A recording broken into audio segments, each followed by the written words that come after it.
Well, good evening, ladies and gentlemen, boys and girls, hockey fans of all ages. Welcome to another edition of 97 Octane, Hockey's Monday Night Raw. Along with my co-host Bob Schmidt, get ready to fuel up your hockey spirits because today we are gliding into the Edmonton OIlers bye week with none other than the sensational Dean Millard. I first heard Dean on the radio on 1260, and Dean doesn't know this, but he and the rest of the gang at 1260 helped me get through some of the hardest years of my life when I was separated from my sons living in Edmonton while they were still here in Grand Prairie. Dean's voice and calm demeanor helped talk me through some very trying times. So I'm thrilled to get a chance to talk to him and thank him. Join us as we break down the Oilers season so far, analyze their performance, and speculate on what's next for the team. Will they come back from the break with renewed energy? Will they make a push for the playoffs? We've got all the insights and hot takes you crave. Welcome to our show, Dean, and why don't you tell us all about For Vengeance Media and what you're up to these days? Yeah, well, thanks very much for having me on the show, especially now that there's something positive to talk about with this Oilers team. After I made the prediction that it's Stanley Cup or bust, certainly things didn't start out well. But For Vengeance Media is a media company that I'm really proud to be working with.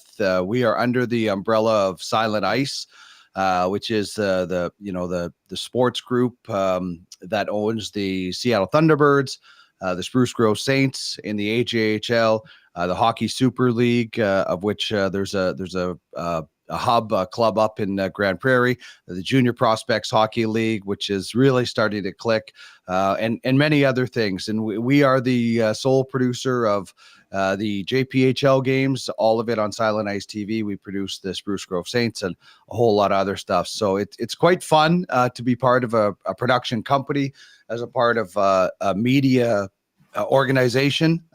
We all know those are shrinking, unfortunately. I don't know where the kids are going to learn. I guess it's production companies like ours, because these are the ones that are growing. So it's fascinating. I've never done play-by-play until really the last few years, and I've really got to love it. And, we're taking youth hockey to the next level. So it's been a real pleasure working with these guys and the group that we have. Former NHLer Steven Gertzen is our president. JJ Hubert, who was with the Oilers for many years, as their communications, is our vice president of business. So it's fantastic. And our president for Vengeance is Brandon Iwancheshin, who is the voice of the Spruce Grove Saints. It's like a giant hockey team being at work, because the chirps get flying, but we all work together. So it's really quite a cool experience. So how'd this come about for you, Dean? Then are you one of the founding fathers here, or how are you pulled into this situation? Yeah, no, I'm just thankfully to be along for the ride. I was just kind of freelancing last year, doing a few different things, some productions of my own. Ended up doing some play-by-play for the league down in Calgary. I like the league. They had some people involved in the league that I had in common, that I kind of did my due diligence, and it was a perfect fit. And then as the year went on, I continued to do more play-by-play, went on some more trips for them out to Vancouver, kind of took over the play-by-play reins as the season went on. And In the summertime, we just decided to bring me on full time and grow the Four Vengeance Media brand. Before it was just Brandon Iwancheshin, one guy running it. We brought me in. Braden Kleist has since come in as one of our technical producers, and we want to walk before we run. I think a lot of companies get too big too fast and then they can't handle it. We want to perfect what we're doing, and then we're going to open up the floodgates and start working with a lot of other people. And right now the JPHL has been fantastic as far as getting our feet wet. We do a normal 3-person broadcast, camera, producer, play-by-play, and then we expand to 3-4 cameras, a white rabbit that jumps out on the ice in intermission or stoppages. We have intermission content, so it grows depending on the event, and it's fun to be. I wouldn't say I'm a founding father by any means, but I am in the early stages of this production company growing, and it's certainly fun to be a part of that.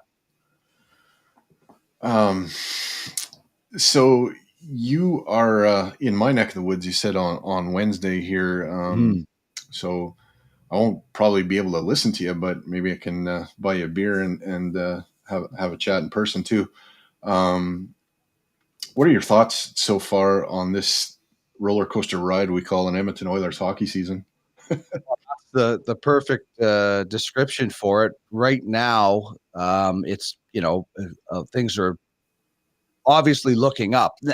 This is a team that I think every Oiler fan who is looking at this team objectively, I'm not going to say they saw this coming because I don't think anybody did, but I think they saw struggles on the back end coming. I mean, when you were relying on Bouchard and Broberg in your top 4 going in, you had to know there were going to be nights where it was going to look bad. And that's not because those guys are bad defensemen. It's because they're young and probably thrown in a little bit too much. So, I would have been a whole lot more comfortable if they had somebody else penciled in that top 4. And Cody Ceci, I think, has played 23, 24 minutes the last few nights. He's been great, but can he sustain that? I don't think that's a great outlook. It's kind of like a few years back when Clefbaum got hurt and Nurse was playing a ton of minutes in power play, and I'm like, there's no way this guy can sustain this. It's too much for a guy like Darnell Nurse to be doing that. I think that's too many minutes for Cody Ceci to be playing. I don't know how they fix the back end. I honestly don't. And I think they have enough offense, obviously. I think Stuart Skinner can get hot, but unless they certainly fix the back end somehow, or magically a rookie defenseman becomes a veteran, I don't know if, I don't know how pretty it's going to be. I still think that this team can recover. I think they're only 6 points out as this recording. Maybe it's changed or something like that. This team just needs to get in. Like, this is one of those instances where they just need to get in. I don't always buy into that. Yeah. This team has enough scoring to do some damage and just get in. They need to figure out how to lock it down. So I definitely think they're still going to make the playoffs. I would not write this team off. Well, we just got in 06, and that was with a lot less offense than what we have now. So I think we're actually a more dangerous team now than we were in 06. Yeah, although we were riding a very hot goaltender, and we were riding an elite defenseman. Exactly. So to your point on the back end, I think we relied on our expectations. Like, we saw how Bouchard finished the year last year. When Ekholm showed up and Bouchard turned into this, or when Barry got traded and Ekholm showed up, Bouchard turned this defenseman that we all have been hoping he'd turn into. And again, I think oftentimes we forget how young he is. He is still developing. And so even for him to sustain that level is unpredictable. And I think also we all expected Broberg to finally take that step that we're hoping he's going to take. And he just hasn't yet to really grasp the opportunity he's been given to do much of damage or even make much of an impact that isn't negative, per se. Yeah, and like for Broberg, I've looked back at Leon Draisaitl when his first couple of years and was sent down. I think it's an unfair position to put Broberg in. Bouchard, we all probably thought, hey, just going to pick up magically where it left off. And I don't think the Oilers' problems this year have been skill problems. They're skill in their own end, sure.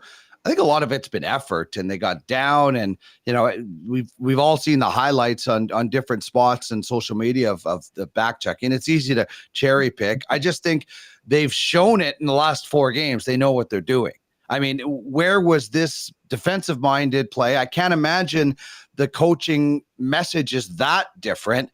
So I honestly think that this team has, for whatever reason, subconsciously decided to just play a lot better, whether that's effort, getting to pucks earlier. I don't really know. It's not like you can magically look through a stat sheet and see the effort level as you can for something else. But you guys tell me, why has this team all of a sudden magically locked it down defensively? It's not like they've brought in a whole bunch of new people. Dean, maybe you bring up something that I didn't really think about. Maybe that whole coming 2 weeks early for captain skates gave them an arrogance that really they hadn't done anything yet to earn that, but maybe they thought they put in the work early so they didn't have to work when, or I don't know, like Vancouver really kicked the shit out of them in that first game. And maybe that really turned them upside down. I don't know. And listen, they didn't get saves when they needed. There's a reason Jack Campbell is not with the team right now. So it's not right. Like there's only so much. So it's the goaltending cratered a bit, and then the confidence cratered with it. And where have we seen that with the Oilers? Well, I saw that for a decade of darkness when we were watching that team. So I think it was a bit of a spiral effect where like the snowball coming down, and it just kept picking up speed. And now it took a clean break, and maybe they're coming through it. Both goaltenders are playing fairly well, responsibly, defensively, and obviously we know this key team can score. So it's interesting. I did an interview with Gene Principe today for our show Game Changers, and it's coaches never have enough time for practices during the season. Players always want to keep going when you're on a roll. So it's kind of the coaches are like, hey, this break came at a great time, especially because we're brand new and we want to implement things. Whereas the players are like, oh, we're on our first great roll. How do we pick that up going into the next one? And let's not forget, this is a great role against 3 out of 4 teams that are in the playoffs, one of them the defending champs. This was a great test for the Oilers. The schedule in December, 6 straight at home, and then a 6-gamer split up on both coasts with Christmas.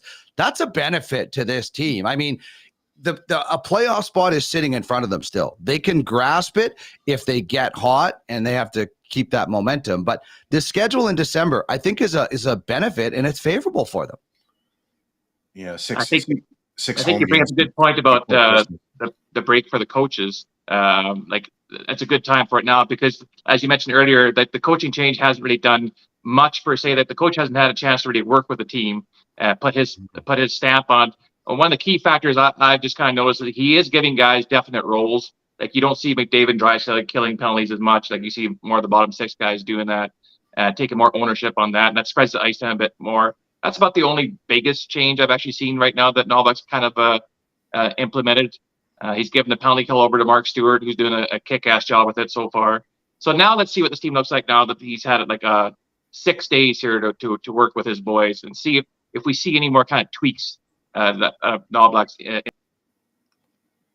It's almost like a training camp, right? Like it's like a quarter season. Oh, is he frozen? Oh, now he's gone. Bobby's stuck. Bobby's out. But it is almost like Chris Knobloch's training camp here with this team.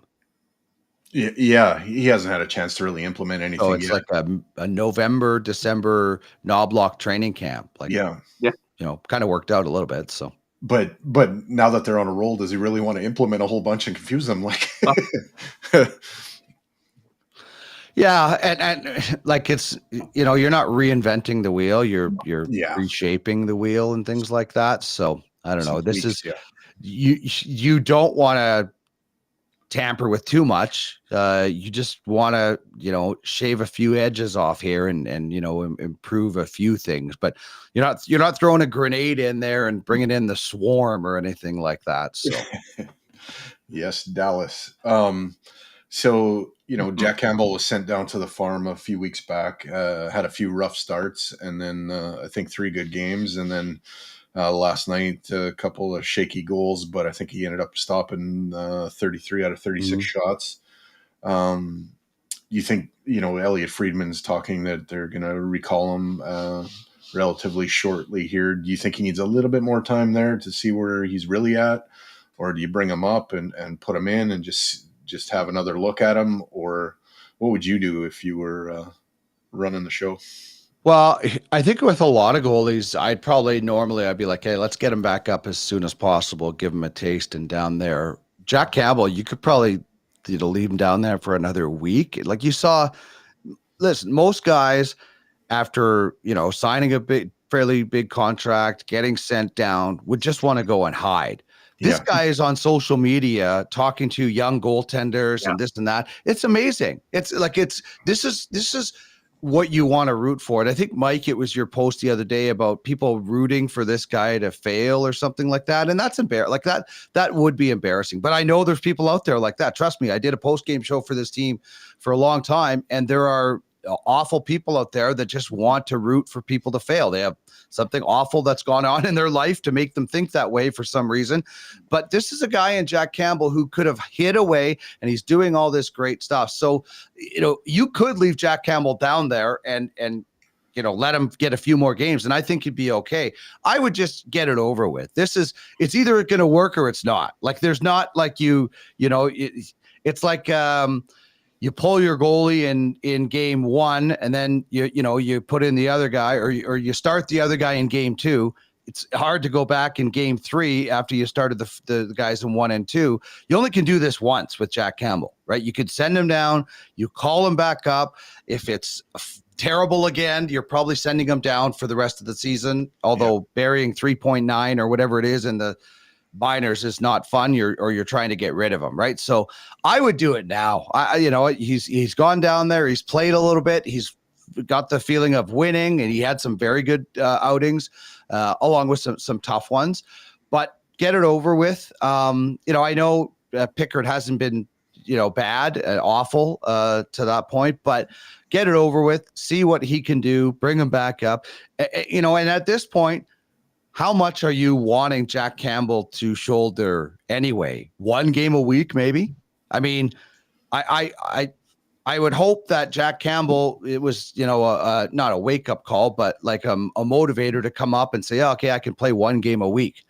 That's really all you really want, unless something terrible happens. So I do it now, get it over with, and then you find out, because there's only 2 options. You either bring him up and it works, or you have to get rid of him by either burying him in the minors or trading and getting something, because you can't, it's otherwise it's just hanging over this team, and people are asking all the time and wondering what's going to happen. So I don't know. That's what I would do. What do you guys think?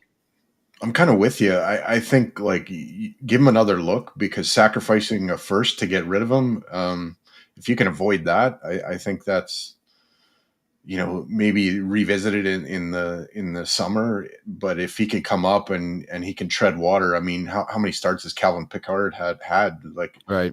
I think it's a little bit of a lateral move, really.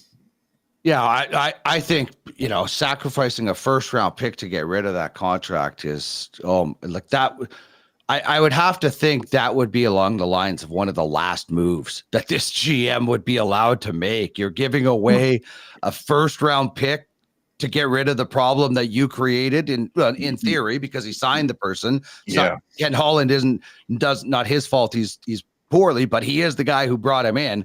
I'd imagine that'd be like that Koskinen signing for Chiarelli, right? It was just like, what the heck? Yeah, no, Ken Holland has to own that, and I don't know. I don't know if he's pulling the strings anymore either, because to me, once you've hired and went through 2 head coaches, your time as a GM needs to be done, and maybe he's just a figurehead there to help facilitate trades, but not really making them.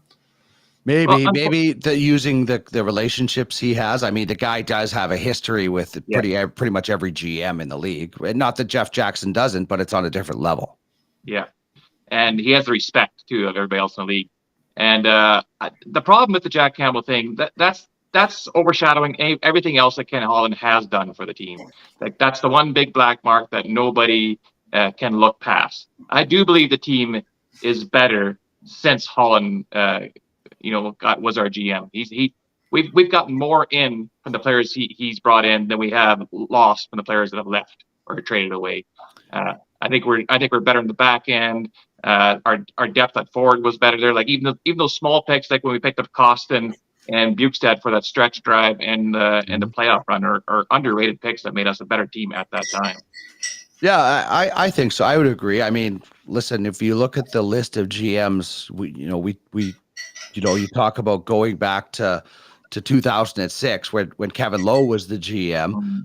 It hasn't been exactly thrilling work from the list of GMs. So Ken Holland, and you're right. There are some great moves. People are obviously going to remember the ones that blew up or that aren't working, because that's just sort of society. And that's the one that's having the most impact right now. In most people's minds, I think Connor Brown is a good player, but that money probably should have been spent on the back end. Even if you had another pseudo 4-5 guy that could maybe cushion a little bit of those guys. So I just, it's hindsight is 2020. Exactly. I love the Zach Hyman move. I just thought this year the focus should have been on the back end as bringing in another guy. It's too much. And this is why I'm surprised. I mean, Ken Holland has always talked about letting guys mature or whatever in the minors and over ripen and things like that. And then they kind of, it's almost like a rush move to expect Broberg to be able to step in just like this right away and play top 4 minutes. I mean, this is a guy who has played good in the minors. I don't know if we should be surprised that his first foray into the NHL isn't successful. Maybe the next foray will be a little bit better. Maybe he'll be more experienced, but I'm surprised that they went into this season with that quote unquote top 4. Yeah, I've thought all summer, and I said it lots before the season started, that I thought the biggest need was kind of upgrading Cody Ceci. I've got nothing personal against Cody Ceci, but I feel like if that guy's on your third pairing, you've got a pretty good defense. Sure. But when he's your top, right shot D, I think that's a bit of an issue when you're trying to, win it all.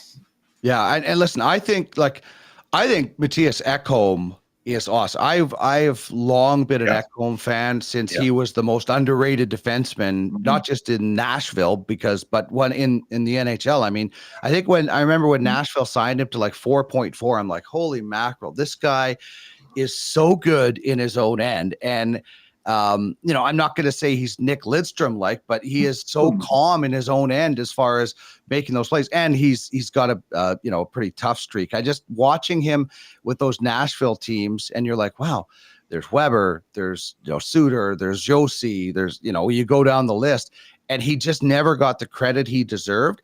And he came in and I think he's been awesome when he hasn't been hurt. So there's another great move from Ken Holland. I just thought they would follow it up on bringing in somebody else. And then, like you say, Cody Ceci as a stopgap measure. And then Broberg, you bring him along as a number 5-6 and feed him some minutes. But, they went in the direction they went in. And now, that's all hindsight and doesn't really matter because they have like $65,000 in cap space. So it's going to be hard pressed.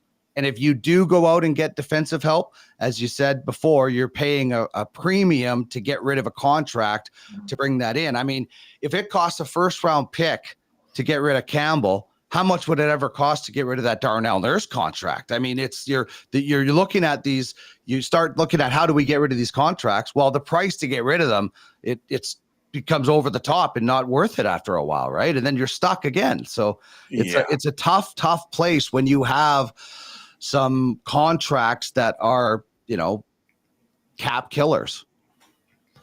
Yeah, I don't know. I just don't have a lot of time for the trade nurse talk because you're gonna impossible. Maybe it is possible, but you're gonna create a hole that's even bigger than where you are. So it doesn't make sense. Yeah, it's just like the contract is, when you look at the Cale Makar comparisons, whatever, but the cost that it's gonna take to get rid of that, and then you're gonna have to turn around and figure out a way to replace those minutes that Nurse plays with somebody cheaper. So it's just, listen, name me a team that doesn't have a bad contract, and I'll probably call you a liar, because every team is dealing with something. Yeah, or you're retaining so much of his salary that it doesn't make sense to make the deal in the first place. It just So it is what it is. You just you just wish that somebody else can step up, and maybe Broberg comes back at some point, and and does help out. We've seen guys go down to the minors and sort of clears their head. We'll see. I still think he's a top 4 defenseman. I don't think he's going to be as flashy as Bouchard offensively, but I think he could be a better all-around defenseman. Time will tell. The last four games, Nurse has been elite, I thought, but that's also asking a lot for him to sustain that. I do see like everybody else. I'm not a big fan of the Nurse contract, but I kind of look at it differently. For me, it's kind of an investment into our core 3 of McDavid, Draisaitl, and Nurse. These 3 guys are kind of started this journey kind of together, and they want to reap the benefits of this thing that they're building. I think if we lose, Leon or Darnell, there's a better chance we lose one or the other guys too. We break up, our triangle of power there. I try to look at more as an investment into our core, and maybe so we can sustain something past these next couple of seasons. Yeah, possibly. They all are very similar in their career paths. I don't think Darnell Nurse is not worthy of a roster spot. I think he certainly provides a massive role for this team.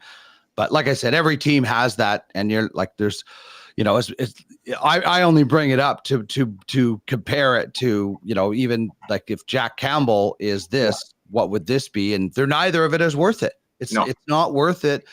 You're better off if you're going to bury, if Campbell really doesn't work, you're probably better off just burying that in the minors and then doing a buyout at some point, and instead of robbing your future to pay your present.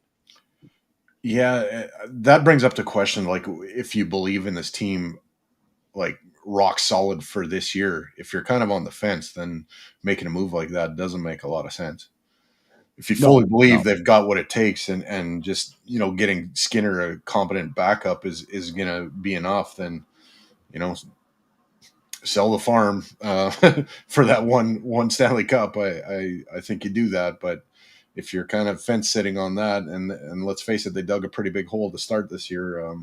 This is not the year, I think, to be doing that. This is the year that you hedge your bets and say, let's see if we can make a run and get in with what we have here, and try to throw the old, hey, we believe in you guys. No help is on the way. It's kind of a double-edged sword, because at the end of next season, Draisaitl's contract's up, and so you risk your future with, if you're kind of, like you say, hedging your bet, and you're not sure if you can win it all. Do you risk your future just to one shot at it, knowing that it might fall short, and then you could possibly set yourself up for another decade of darkness, which is kind of a depressing thought. But do you think Draisaitl is leaving? No. I don't think really, because unless McDavid tells him, I'm not re-signing when my contract is up, I don't think there's a chance he's going anywhere. I'm with you, Dean. I don't see it happening. Yeah. Unless he knows something's up with McDavid, or something really bad happens. I don't know what that would have to be.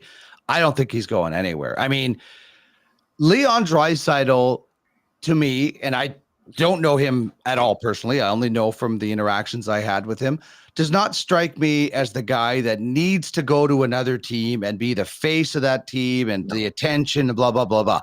Leon Draisaitl, to me, strikes me as the guy who wants to continue playing with the best player in the world to get better and better and better. So I don't think, like, I would be worried about McDavid, and if McDavid goes, then Draisaitl for sure. But as long as you got 97 here, I don't think 29 is going anywhere. Yeah, it's a lot like Pippen and Jordan, although Pippen and Jordan went to different teams, but that was for management reasons, not Right. not reasons of their own. And after one of them retired, and then one of them, and honestly, listen, Draisaitl could carry this Oilers team if they're not going to be, the whatever percent power play they were, and nobody's getting 150 points without McDavid. But Draisaitl could carry his own team. He could be the leader on his own team if they wanted to. If the Oilers could never trade the Messiah twice in history of trading McDavid after you traded Gretzky. But if you did trade McDavid, and I'm not saying, but if you traded McDavid, look at the King's ransom you could get and still have Draisaitl if he stayed. Again, you're not trading the Messiah of the NHL twice in a franchise's existence after trading Gretzky. But if there's a team that could trade their best player and still rely on their second best player, it's probably the Oilers. ESPN, Leon's done it. ESPN, thanks you for your word usage there, Dean. Yeah, exactly. But I'm just saying, like, it's, I think it's, unless McDavid leaves, I don't think they're going anywhere. And Draisaitl, honestly, I don't think wants it, but he could be a leader on 29 other teams, or 31 other teams. I'm a few decades behind there in the expansion. So I think he could be, like he's that good and that dominant at times. Like when we look at playoff Leon that we've seen at times, right? Like that guy's a beast. And he's done it before. I mean, when McDavid got hurt before, like Leon's won that Hart Trophy before, like he has carried this team before, so he knows how to do it. I liken him more to the Malkin to the Crosby thing than I do to the Pippen Jordan thing. It's kind of a similar scenario. But yeah, it's very funny. You've got comparisons. You go Gretzky Messier. You want to go Lemieux Yager. You want to go Crosby Malkin. I mean, there's the twosomes of the comparisons where. Older time NHL in like the 70s, it was the trios, it was the lines, right? And then as the game evolved, it's like sometimes they're on the same line or sometimes they're different or whatever, but it's like a powerhouse duo on a lot of teams that had success. Yeah. I got one more Oilers question, and I'll take us to a different direction. Flat out ask you, are they a playoff team this year? I think they are. I think they make the playoffs. I think they have they have, like I said, two, and I think not only are the playoff team, but I think Connor and Leon end up in the top 5 in scoring. I think these guys are pissed. They're going to motivated. They're going to try and turn it on here. I think they can make the playoffs. I don't think they can get home ice, but I think they can sneak in. I think they're a different version of that St. Louis Blues team from a few years ago. They're not last. They're not big and everything, but they're skilled. And I think they have such high-end skill up front and maybe figuring it out, as we've seen for the last 4 games. I think they can make the playoffs. It's not going to be easy, but and they can't look at it as, they have to look at it week by week, game by game or whatever. They can't be like, oh, now we're 6 points, now we're 8 points, because that'll drive you crazy. And it's going to be tough for Oiler fans. Like your guys are going to be in and out, up and down. But if you just take it microcosmally and look at it small pieces, I think they can get into the playoffs. I think they've made a move. And I think the motivation will be there. The schedule looks good in December, like I said, but it's not going to be January, right? It could be, hell, it could take the last game of the season. So I would get ready for a massive roller coaster ride in the second half, but one that, ends with free cotton candy. But I would rather they get to the playoffs that way. You're playing playoff hockey than down the stretch already. Like you don't want to pull a Boston Bruins there where you play beer league for the last month of the season because you already nailed it, and then you get the shellacked of the playoffs early. You claw your way in there, and with McDavid and Draisaitl carrying the load, like we become just ultra dangerous. The only thing I worry about is how much gas do you have by the second or third round. That's the only thing. Because but hey, who cares, right? You take as much as you after the way this season started, and if the Oilers got in and won a round, I think people would be like, okay, now I'm happy. Now you're not happy about the preseason expectations. Mine was Stanley Cup or bust for this team. Like they had to at least get to the finals, so that'd be like disappointing. But you take a playoff round after the way this started, coach getting fired, goalie gets sent down, the whatever, all the, the stats you can think of for the first little bit, you'd be like, okay, I'll take that. But when you look back to September, it's like, what the hell? So I'm going to play a little clip here for Dean and myself's pleasures and hopefully some other people's, but it'll be just a couple minute break and we'll be right back to talk about Dean and I's favorite hockey movie.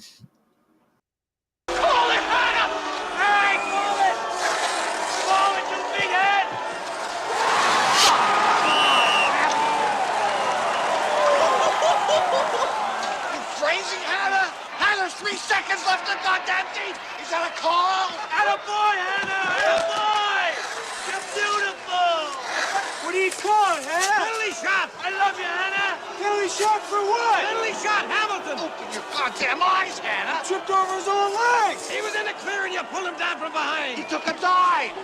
The rest of you guys get to your benches. Get out of here, Hannah! Penalty shot awarded to the Mustangs. Number 10. Dean Youngblood. Bitch.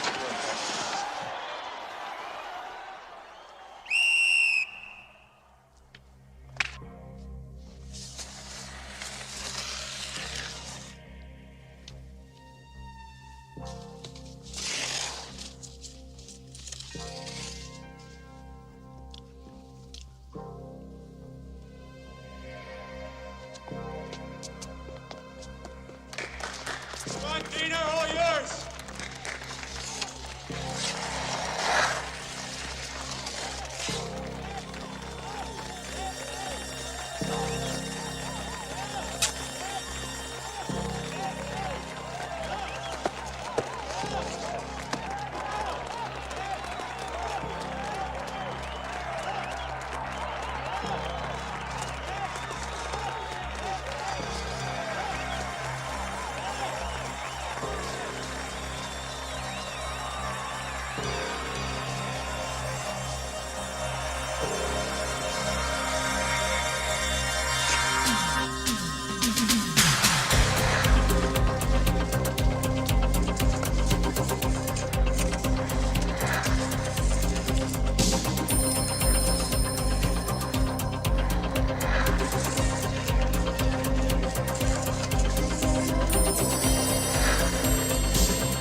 I always look at the jersey he's rocking now. I had to pull it out when Guy Flaming and I did the Pipeline show. We got our Youngblood jerseys. So he's got a Sutton one. I got a Youngblood one. Do you laugh every time you see like Dean wait to celebrate until the puck like lands just in front of the goal line? I laugh at everything in that movie. I mean, I always have the quote that it's the greatest junior hockey movie ever, because I'm pretty sure there is no junior hockey movie other than Youngblood. I mean, the Mighty Ducks aren't junior, and Slapshot was definitely not junior. So it's the greatest junior hockey movie. But like, did you see Rob Lowe's tape job? Like, it's a terrible tape job. The technical director who in that movie, I don't know who they were, but there's a line in the movie, and they copied everything right from the NHL, because there's a line that Derek Sutton says, I made 92 goals last year. And it's like, you don't make a goal. to score a goal. And then there was a line about Youngblood. Oh, he has 92 goals. So everything was right up to Gretzky. So they were current on that, but the lingo was just so bad. And from the Steve Thomas, who was in that movie, and the late Peter Zezel is also in that movie. Steve Thomas has a great scene where he's like lifting weights on a squat rack or something, and someone snaps a towel at him. But we talked to him one time at an Oiler game when he was scouting, and the Rob Lowe couldn't even stand up on skates. So I don't know who the double was on that breakaway. But I know it by heart. We used to watch it. We burned out the VHS tape on that. We would go rent it. We would play roller hockey in the summer, and we would have signs posted on our cars with quotes from that movie. So we literally grew up thinking this is what junior hockey is. And listen, there's things in that movie that shouldn't have ever happened in hockey. Like, I don't know the fascination of pinning a guy down and shaving him in his private parts. I don't know why that ever became a thing in hockey, but a lot of the other stuff in that movie, it did happen. A lot of the tea with Miss McGill scene, that happened in a lot of junior cities, unfortunately. It's just shouldn't be happening. Well, definitely, probably it shouldn't be happening when you're talking about junior kids.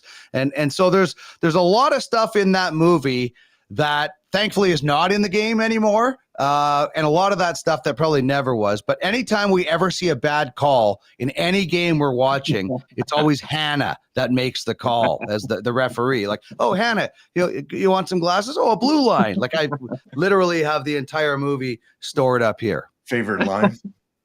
Favorite line is the only thing better than a glass of beer is tea with Miss McGill. As I say that, talking about the things that aren't appropriate, but it is it's hard to nail down a favorite line. Is they hide the teeth and the drink and the fight scenes. I mean, like the Murray Chadwick as the coach. I mean, I love when Dean Youngblood goes back to the farm and is basically like his brother is just kicking the crap out of him in everything he does. And so anyway, fight, all you could do is fight.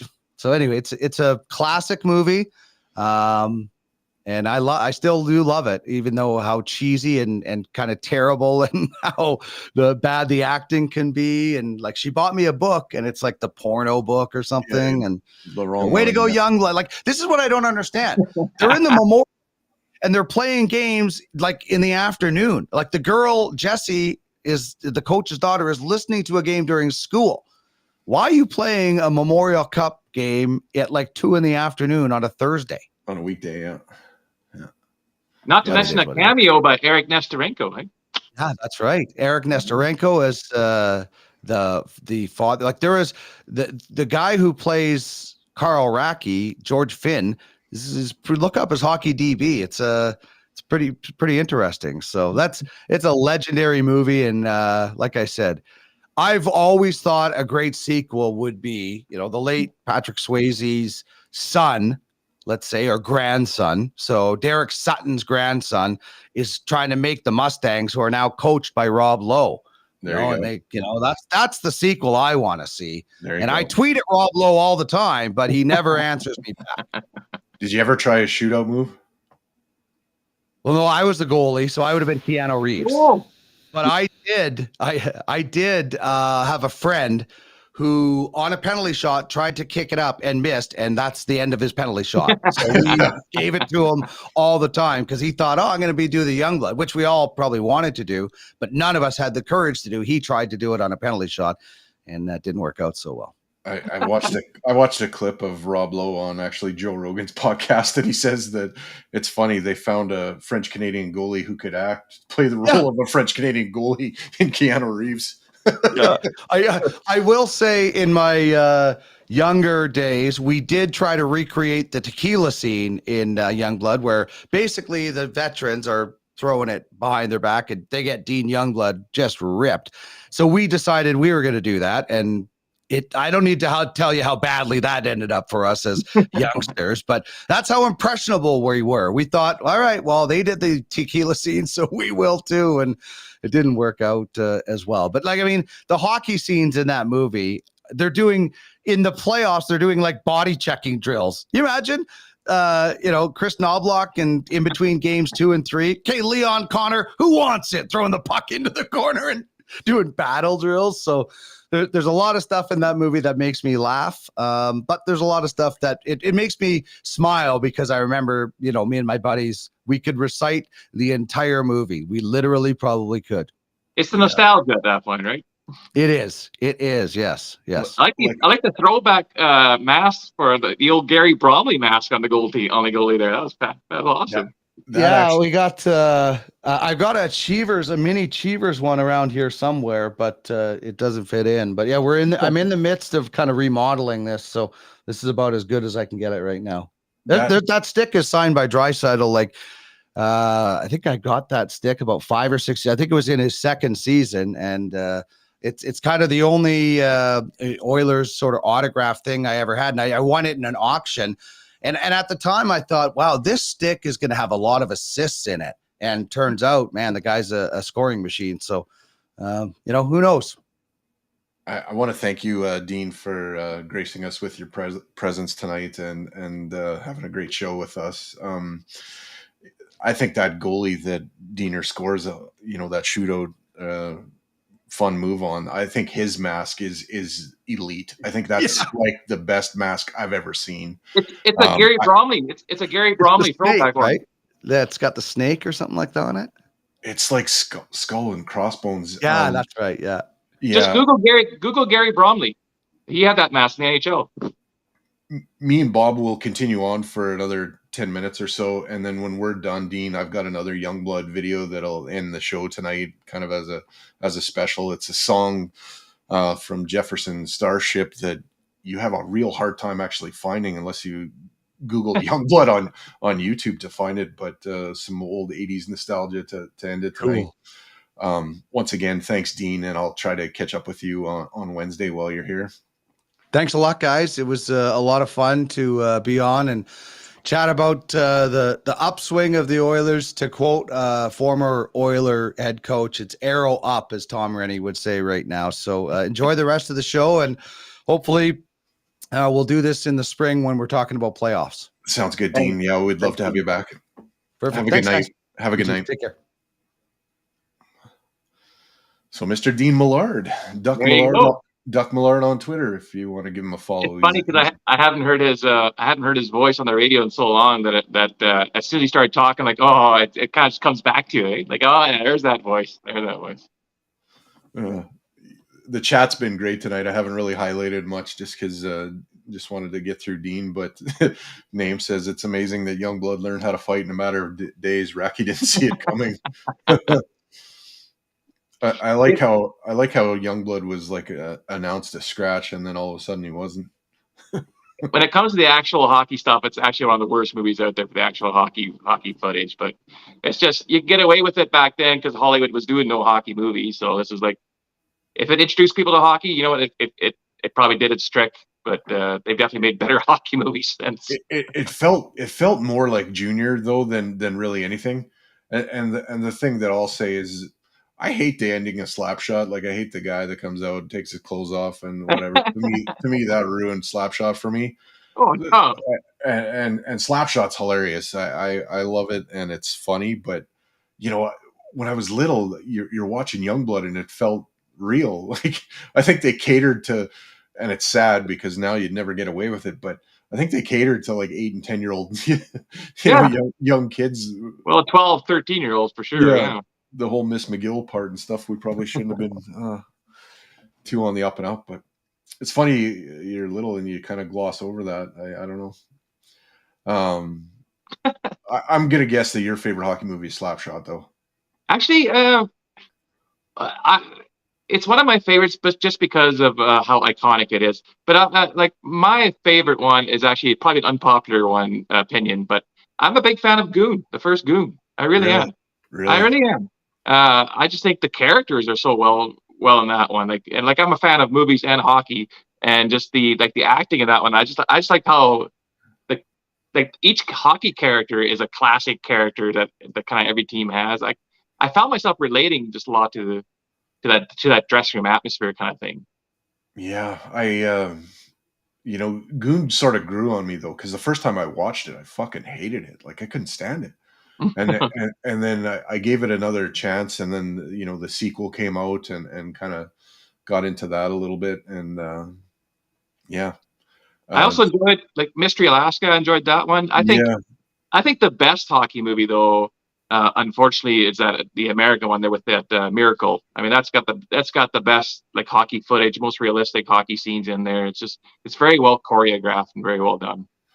Yeah, that Don Cherry story was pretty good too. I got into that. It was almost more like a documentary really than a movie, but yeah, with the guy from Letterkenny playing Don Cherry.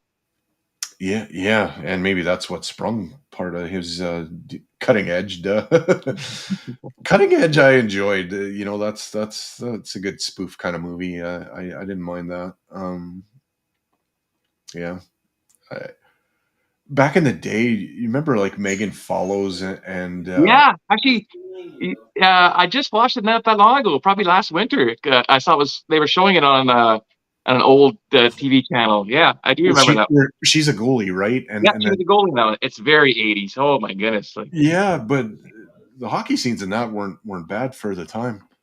For the time, because if you watch it now, you'll see that's not the case at all. And actually, full disclosure here, when I watched that show, I ended up getting a mini crush on Megan Falls on that show. It's like, man, goalie. Yeah. How old were you when that was kind of out? Do you remember? Well, I'm gonna try and look it up right now because I watched it not that long ago and I forgot what it was called. Like 10 or 12? But like I said, I watched it not that long ago and it's really cheesy. But yeah, at that time, you watch it through your kid's eye or like through the eyes of a child. It's like you just enjoyed it so much. Yeah. Why can't I find it now? Geez. Yeah, Boys on the Bus. Yeah, like my like I was telling Dean before we started up and before you kind of came into the backstage, that was kind of my ritual when I was a kid. Was I would watch Boys on the Bus and Youngblood before pretty much every game that I had. Yeah, we had it on VHS, and I don't remember whatever happened to it. So I think I only watched like a handful of times. But when we first got it, like I watched it a lot. Yeah, I had it on VHS, and then I had it actually on DVD after that. And now I think if I go to watch it, I think it's actually somebody's got it posted on Facebook. You can watch it on there. And I think it is on Facebook. And I think on YouTube the whole thing's on there too. Like it's not enough to get people in trouble for posting the whole thing. I guess they might not really classify it as a movie, so it works. And I'm not sure what's going to happen when I post like when we end tonight. I'm going to show this video from Youngblood, and I don't think it's really going to do too much to us because the song is almost like lost. Like it's from Jefferson Starship. And the song's called "Cut You Down to Size," and if you try to look it up, you'll have a hard time finding it. It's not even in their repertoire, but it was on the Youngblood soundtrack back in the day. I doubt Jefferson Starship even remembers that song. Yeah, it's like they don't want to take credit for it. Hockey Night. It was called Hockey Night. It was called 1984. So I was 9 years old. Yeah. Okay. Yeah. And they had a guy on there who played like a Don Cherry type of character, kind of thing with his rants. Yeah, so I was 8 then too. Yeah, it's funny to remember that. I can't remember the dark-haired guy, but he was a pretty good actor. Well, he's still acting. He's doing Murdoch Mysteries. He's not good. Yeah.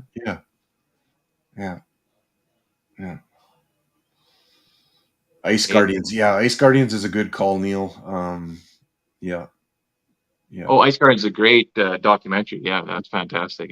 Yeah. I love hockey documentaries. I think I've watched almost everyone out there already. I'm a big fan of them. I enjoyed on Netflix the Dan Barry Trashers kind of documentary they did too on on that team.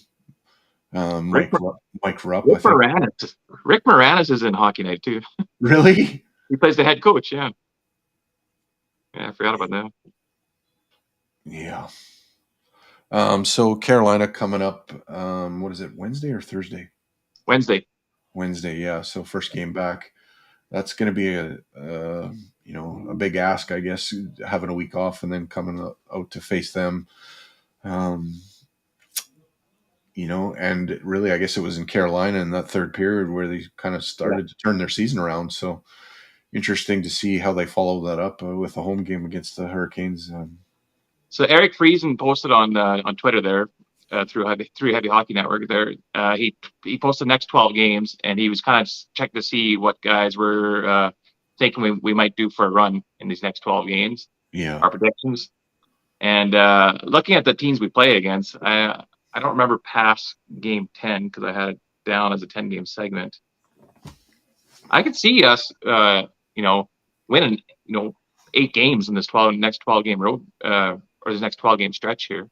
Really, we're gonna have some big tests against, like, say, the Rangers and LA, but these other teams are all teams that we should be, if we don't shit the bed, we should be beating these guys. Yeah, I hate to say it, but I watched a little bit of the Kings in Colorado last night, and Kings look good. It was men against boys against the Avalanche. Yeah. That's crazy. And I meant to say this when Dean was on earlier and talking about our effort. If anybody saw the overtime with the Bruins and the Leafs and Tavares there on that last goal, holy shit, we haven't had anything like that this season. That was fucking I do remember one ISO on Leon. It wasn't during overtime, I think, that where he was like he was lazy coming back. And yeah. that's the only time I've actually seen it. Yeah, I know that player you're talking about with Tavares one. We also saw that actually in that LA Colorado game. McKinnon did the same thing. He was too busy talking to the ref about something where he thought he was impeded and wasn't hustling back, and that guy ends up scoring the goal. So Tavares is like, oh fuck, he fell down. Oh fuck, should I go? Nah. Okay, maybe I'll go a little bit. Like, holy man, strip the captaincy off the guy already. I want to thank Dean for joining us tonight, and I think we've probably shot the shit enough. Thanks everybody for watching. You guys in the chats there, starting to blow it up a little bit. And next week we're gonna have Dave the Kid Sawchuk. I believe he's the grandson of Terry Sawchuk, and also used to DJ here in Grand Prairie back in the day. I believe he works at Nate now. I think he might be an instructor for kind of radio and TV, doing that kind of stuff to train people to do what he was doing. I believe. I'm not 100% sure. I got to do my research on that before we have him on. But is that fact? He's the grandson of Terry Sawchuk? I believe that is correct. Terry Sawchuk is my hockey hero, so I might just take over that whole podcast. Yeah, no, I'm expecting you're going to have to want to ask him a bunch of questions that he might not have answers to, but it'll be good. He'll probably have heard stuff. Yeah. Are you kidding me? So as promised, I'm going to close this out with kind of a longer song, but I feel like I owe it to Dean to give him this one. And he might still be watching. It doesn't appear that he's totally vanished from backstage. So here you go. Good night, everybody. Thanks for watching.